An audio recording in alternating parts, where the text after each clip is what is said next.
तो दोस्तों आज हो गई है 16 मार्च और जो फटाफट बड़ी खबरें मुख्य समाचार सामने निकल के आ रहे हैं दोस्तों, एक एक करके चलेंगे। तमाम बेहद बड़ी अपडेट्स आप तक आगे इसी वीडियो के माध्यम से पहुंचाएंगे। सभी मुख्य समाचार हैं और ये खबरें जानना आप लोगों के लिए बहुत ही जरूरी है। तो वहीं दोस्तों खबरों की तरफ चलने से पहले आप लोगों से एक छोटा सा निवेदन है कि अगर आप लोग भी पश्चिम बंगाल के विधानसभा चुनाव में ममता बनर्जी की पार्टी टीएमसी को प्रचंड बहुमत मिलता हुआ देखते हैं तो अभी इस वीडियो को लाइक कीजिए, चैनल को सब्सक्राइब करके बेल के आइकन को जरूर दबाइए दोस्तों, और कमेंट बॉक्स में कमेंट जरूर कीजिए बाइकआउट गोदी मीडिया, जय जवान जय किसान। दरअसल दोस्तों पहली बड़ी खबर आप लोगों को बताते चले। अभिषेक बनर्जी ने उड़ाया अमित शाह की रैली का मजाक, कहा इससे ज्यादा लोग तो जेसीबी की खुदाई में आ जाते हैं। आप लोगों को दोस्तों बताते चले, केंद्रीय गृह मंत्री अमित शाह की झाड़ग्राम रैली के रद्द होने पर तृणमूल कांग्रेस के सांसद अभिषेक बनर्जी ने तंज कसते हुए कहा है कि वरिष्ठ भाजपा नेता की रैली से अधिक लोग तो जेसीबी से की जाने वाली खुदाई को देखने या किसी दुकान पर चाय की चुस्की लेने के लिए एकत्र हो जाते हैं। उन्होंने कहा है कि भाजपा जब उत्तर प्रदेश, गुजरात या असम जैसे अपने शासन वाले राज्यों को स्वर्णिम राज्य में तब्दील नहीं कर पाई तो वह पश्चिम बंगाल को सोनार बांग्ला बनाने का वादा कैसे पूरा कर सकती है। तो वहीं मुख्यमंत्री ममता बनर्जी के भतीजे ने उपहास करते हुए कहा है कि क्या भाजपा गाय के दूध से सोना निकाल करके सोनार बांग्ला बनाने की योजना बना रही है। देख सकते हैं दोस्तों यहाँ पर टीएमसी के सांसद अभिषेक बनर्जी ने जबरदस्त तरीके से अमित शाह को लिया है निशाने पर, क्योंकि अमित शाह को अपनी रैली रद्द करनी पड़ी। बीजेपी कहती है कि अमित शाह के हेलीकॉप्टर में तकनीकी खराबी आ गई, लेकिन जो तस्वीरें वायरल हो रही हैं सोशल मीडिया में उसमें साफ तौर पर देखा जा सकता है कि रैली में भीड़ ही इकट्ठा नहीं हुई। इसीलिए यहाँ पर टीएमसी का कहना है कि अमित शाह ने रैली को ही रद्द कर दिया। तो वहीं दोस्तों इस बीच एक और बड़ी खबर आप लोगों को बताते चलें। इन 4 बड़े एयरपोर्ट में बची हिस्सेदारी भी बेचने की तैयारी, तो राहुल गांधी बोले बनाना नहीं है कुछ भी, सिर्फ बेचना जानती है यह मोदी सरकार। आप लोगों को दोस्तों बताते चले, कांग्रेस के नेता राहुल गांधी ने मोदी सरकार पर एक बार फिर से जोरदार हमला बोला है। राहुल गांधी ने ट्वीट कर देश के 4 बड़े एयरपोर्ट में केंद्र सरकार की हिस्सेदारी बेचने वाली खबर को लेकर के केंद्र सरकार पर जोरदार हमला बोला है। उन्होंने ट्वीट कर लिखा है कि ये मोदी सरकार को सिर्फ बेचना आता है, यह सरकार कुछ बनाना नहीं जानती है। राहुल गांधी ने अपने ट्वीट में अखबार की उस खबर को भी पोस्ट किया है जिसमें केंद्र सरकार के द्वारा दिल्ली, मुंबई, बेंगलुरु और हैदराबाद एयरपोर्ट में अपनी बची हुई हिस्सेदारी बेचने की योजना तैयार करने वाली खबर छपी है। कांग्रेस के नेता राहुल गांधी ने ट्वीट कर लिखा, बनाना नहीं सिर्फ बेचना जानते हैं। राहुल गांधी ने हैशटैग इंडिया अगेंस्ट प्राइवेटाइजेशन के साथ आगे लिखा है कि मोदी सरकार के इन फैसलों से आम जनता को नुकसान होगा और उनके मुट्ठी भर साथियों को यहां पर फायदा पहुंचेगा। ये यहाँ पर दोस्तों देख सकते हैं निजीकरण के मुद्दे पर मोदी सरकार को राहुल गांधी ने लिया है निशाने पर। दोस्तों अगर आप लोग भी खुल करके निजीकरण के विरोध में खड़े हैं तो अभी इस वीडियो को लाइक कीजिए, अपना समर्थन दर्ज करवाइए। एक और बड़ी अपडेट आप लोगों को दोस्तों बताते चले, ममता बनर्जी ने लगवाए चाय ना के नारे, यानी कि नहीं चाहिए नहीं चाहिए, बोली खेला होबे जीता होबे। आप लोगों को दोस्तों बताते चले, पश्चिम बंगाल में सियासी पारा चरम पर है। नंदीग्राम में चोट लगने के बाद मुख्यमंत्री ममता बनर्जी ने पुरुलिया में रैली को संबोधित किया है। अपने संबोधन के दौरान ममता बनर्जी ने भाजपा और केंद्र सरकार पर जबरदस्त तरीके से निशाना साधा है। इसके साथ ही उन्होंने चाइना का नारा भी लगाया है, जिसका मतलब है नहीं चाहिए नहीं चाहिए। ममता बनर्जी ने इन नारों को लगा करके भाजपा के साथ ही कांग्रेस और सीपीएम को भी निशाने पर लिया है। आप लोगों को बताते चले, पुरुलिया में आयोजित रैली में व्हील चेयर पर बैठ करके ममता बनर्जी ने लोगों को संबोधित किया। ममता बनर्जी ने कहा है कि मेरे पैर में चोट लगी तो विरोधियों को लगा कि मैं घर पर बैठ जाऊंगी, लेकिन जनता का दर्द मेरे दर्द से भी बड़ा है, इसलिए मुझे निकलना पड़ा। इसके साथ ही ममता बनर्जी ने भाजपा पर दलित और आदिवासी प्रेम के दिखावे का आरोप लगाया है। सीएम ममता ने आगे कहा है कि भाजपा के नेता आदिवासियों के घर में 5 स्टार का लाया हुआ खाना खाते हैं। तो वहीं इसके अलावा ममता बनर्जी ने रैली में लोगों के साथ चाइना का नारा भी लगाया है। ममता ने नारा लगाते हुए कहा है कि बीजेपी नहीं चाहिए, सीपीएम नहीं चाहिए, कांग्रेस नहीं चाहिए। इसके साथ ही ममता बनर्जी ने तृणमूल कांग्रेस का लोकप्रिय खेला होबे नारा भी लगाया है। ममता ने कहा है कि बीजेपी को विदाई दीजिए। आगे ममता ने कहा है कि खेला होबे, देखा होबे, जीता होबे। ये यहाँ पर जबरदस्त तरीके से रैली को संबोधित किया है ममता बनर्जी ने।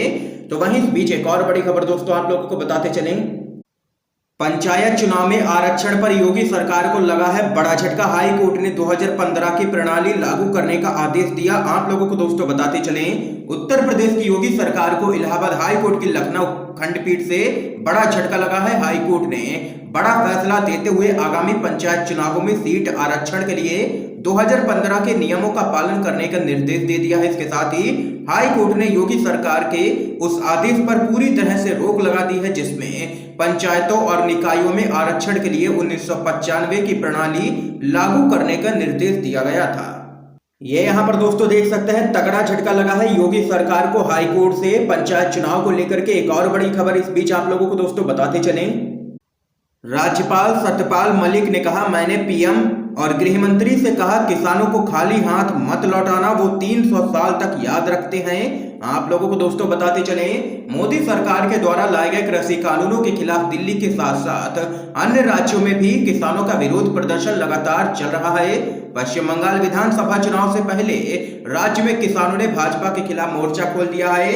राज्य में किसानों के द्वारा रैलियों का आयोजन किया जा रहा है जिसमें लोगों से भाजपा को वोट ना डालने की अपील की जा रही है। इस बीच आप लोगों को बताते चलें, मेघालय के राज्यपाल सत्यपाल मलिक के बयान ने भी मोदी सरकार पर सवाल खड़े कर दिए हैं। किसानों के द्वारा चलाए जा रहे आंदोलन को लेकर के मेघालय के राज्यपाल सत्यपाल मलिक ने कहा है कि देश के किसान बुरे हाल में जीने के लिए मजबूर हैं।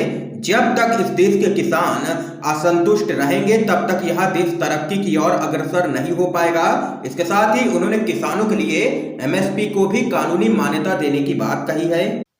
इस संदर्भ में उन्होंने प्रधानमंत्री मोदी और गृह मंत्री अमित शाह से यहां पर बातचीत की थी। उन्होंने दिल्ली में किसानों पर लाठीचार्ज नहीं करवाने के लिए भी कहा था। इसके अलावा उन्होंने यह भी दावा किया है कि जब भारतीय किसान यूनियन के प्रवक्ता राकेश टिकैत की गिरफ्तारी को रुकवाया था तो वहीं ब्लू स्टार ऑपरेशन का हवाला देते हुए उन्होंने कहा है कि देश का सिख समुदाय किसी भी बात को 300 साल तक याद रख सकता है, ये सब याद रखा जाएगा। ये यहाँ पर कहना है राज्यपाल सत्यपाल मलिक का। और जबरदस्त तरीके से मोदी सरकार पर भड़के हैं सत्यपाल मलिक। इस बीच एक और बड़ी खबर दोस्तों आप लोगों को बताते चलें, सरकार ने लोकसभा में मानी पेट्रोल डीजल से खूब कमाई की बात। वित्त मंत्री बोली जीएसटी में लाने का प्रस्ताव नहीं है। आप लोगों को दोस्तों बताते चले, लोकसभा में सरकार ने स्वीकार किया है कि पेट्रोल डीजल से उसकी अच्छी खासी कमाई हो रही है। तो वहीं सरकार ने लोकसभा में एक सवाल के जवाब में स्वीकार किया है कि 6 मई 2020 के बाद से पेट्रोल और डीजल पर उत्पाद शुल्क, उपकर और अधिभार से यहाँ पर 33 रुपए और 32 रुपए प्रति लीटर की कमाई हो रही है, जबकि मार्च 2020 से 5 मई 2020 के बीच उसकी ये आय यहाँ पर 23 रुपए और 19 रुपए प्रति लीटर ही थी। देख सकते हैं जबरदस्त तरीके से आम जनता को यहाँ पर लूटा जा रहा है और खूब कमाई कर रही है ये सरकार। तो यहाँ पर दोस्तों आप लोग देख सकते हैं कि मोदी सरकार पेट्रोल से 33 रुपए तो वहीं डीजल से 32 रुपए लीटर की कमाई कर रही है। ये यहाँ पर खुद स्वीकार किया है सरकार ने लोकसभा में। इस बीच एक और बड़ी खबर दोस्तों आप लोगों को बताते चलें, योगी राज में हुए एनकाउंटर्स में मुस्लिम निशाने पर। ये यहाँ पर जबरदस्त तरीके से योगी आदित्यनाथ को लिया है निशाने पर असदुद्दीन ओवैसी ने। आप लोगों को दोस्तों बताते चलें, ओवैसी ने कहा है कि योगी आदित्यनाथ के शासन में हुए एनकाउंटर्स में मरने वालों में 37% मुसलमान हैं। ओवैसी ने आगे कहा है कि योगी आदित्यनाथ ने भारत के संविधान की धज्जियां उड़ाने में कोई कसर बाकी नहीं रखी है। कुछ दलों के द्वारा राजभर और उन्हें बीजेपी की बी टीम बताने पर पलटवार करते हुए यहाँ पर ओवैसी ने कहा है कि राजभर और वह जिसका साथ देंगे वह तख्त पर बैठ जाएगा और जिसका साथ छोड़ देंगे वह लेट जाएगा। ये यहाँ पर कहना है ओवैसी का। इस बीच एक और बड़ी खबर दोस्तों आप लोगों को बताते चलें, इसरो केवल नई खोजों पर ही ध्यान देगा। स्पेस से जुड़ी ज्यादातर गतिविधियां उद्योगों के हवाले की जाएंगी। ये यहाँ पर कहना है इसरो प्रमुख का। आप लोगों को दोस्तों बताते चलें, इसरो अब केवल भविष्य की नई खोजों पर ही ध्यान देगा और अंतरिक्ष से जुड़ी अपनी ज्यादातर गतिविधियों को उद्योगों के हवाले कर देगा। इसरो के चेयरमैन के सिवन ने यह जानकारी दी है। सरकार ने अंतरिक्ष क्षेत्र को अब निजी क्षेत्र के लिए भी खोल दिया है। तो वहीं दोस्तों इस बीच अगली बड़ी खबर जान लेते हैं, नोटा के वोट ज्यादा होने पर रद्द हो चुनाव। सुप्रीम कोर्ट में दायर हुई है जनहित याचिका। आप लोगों को दोस्तों बताते चलें, 4 राज्यों और 1 केंद्र शासित प्रदेश में विधानसभा चुनाव की प्रक्रिया शुरू हो गई है। इस बीच सुप्रीम कोर्ट में एक जनहित याचिका दायर की गई है जिसमें ये मांग की गई है कि अगर नोटा के वोट ज्यादा पड़ते हैं तो उस चुनाव को यहाँ पर रद्द कर दिया जाए। इसके साथ ही फिर से चुनावी प्रक्रिया को करवाया जाए। याचिका की बातों पर सुप्रीम कोर्ट ने भी संज्ञान लिया है और उसे स्वीकार करते हुए संबंधित पक्षों को यहां पर नोटिस भेज के जवाब मांगा है। ये यहां पर दोस्तों आज की तमाम बेहद बड़ी खबरें सामने निकल के आई हैं जो हमने आप लोगों तक पहुंचाई हैं। वीडियो पसंद आया हो तो वीडियो को लाइक कीजिएगा, ज्यादा से ज्यादा शेयर कीजिए ताकि आप सभी के दोस्त भी इन खबरों को जान सकें। वीडियो देखने के लिए दोस्तों आप सभी का बहुत बहुत धन्यवाद।